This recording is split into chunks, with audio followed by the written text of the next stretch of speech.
Gibo Pearson wa Chitangozi. Anyway, Gibo Pearson amachokera ku Bangwe Festival kumeneko. Koma atafika amakayimba kumeneko.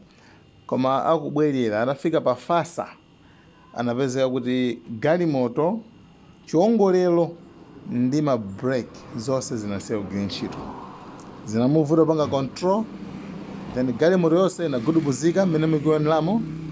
Koma thank God, tiyamike Mulungu kuti iyeyo ali bwino, komanso palibe yemwe wavulala. Anyway, uwu ndi uthenga umene muno wakeyo wawuyika pa tsamba lake pa page yake ya mchezo la Facebook limene zakhalira. Anyway guys, thank you so much. Malawian Cameras.